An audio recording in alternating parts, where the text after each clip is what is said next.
Let's learn exactly what we need to install in order to get Minikube up and running. And right here, I'm within the Minikube official documentation, which you can find the link in the description of this video. So here you can see that Minikube quickly sets up a local Kubernetes cluster on Mac OS, Linux, and Windows. So also you can find this link under the description of this video. So this is the official Minikube documentation. So here what I'm going to do is click on get started, and you can see that they say all you need is Docker. And for us, we already have Docker installed, and you can see that they said all we need is Docker. And then these are the specs for the machine that we need, right? So 2 CPUs or more, and then 2 GB of free memory, 20 GB of free disk space, internet connection, container, or virtual machine. So we actually have then this part right here, and hopefully your laptop should have, or your computer should have, all of these specs.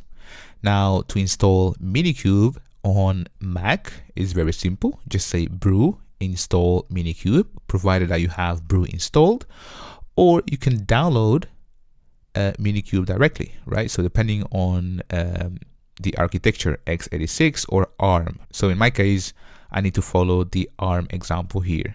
And also you can see that we have installation for Linux in here and for Windows as well, right? So installation for Minikube, it's really straightforward.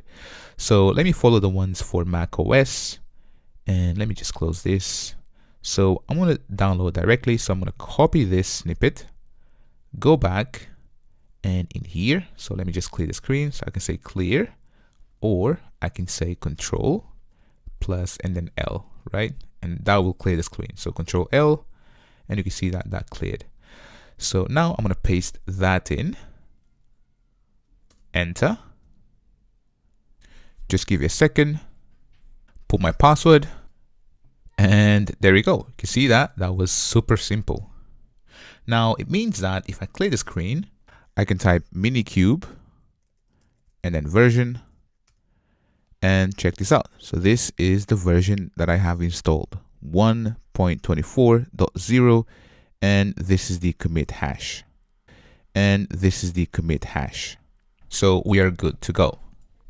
Now if I go back to the docs in here, they give us this command right here. So in here, before I run Minikube and then start, what I want you to do is open up Docker and go to preferences, and within preferences navigate to resources, and within resources what I want you to do is to increase the memory.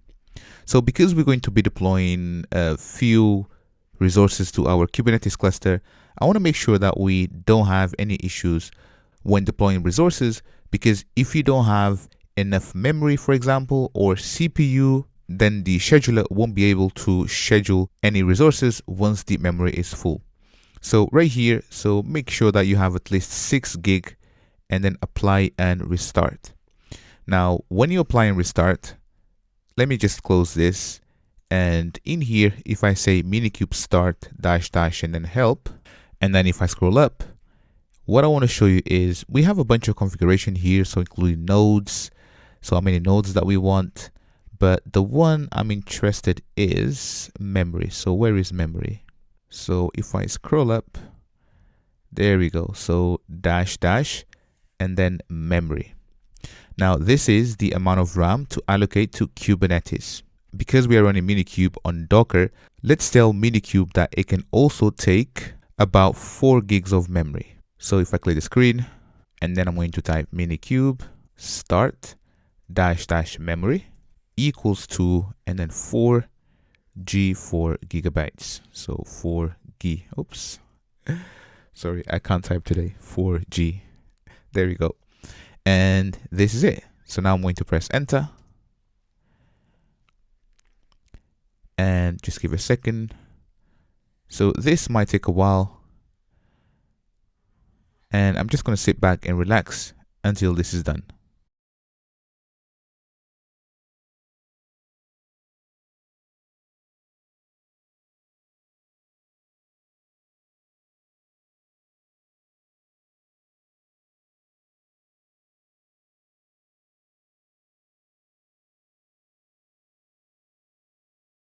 And there we go. You can see that we have cool emojis in here, and it says done. kubectl is now configured to use Minikube cluster and default namespace by default. Now what I'm going to do is clear the screen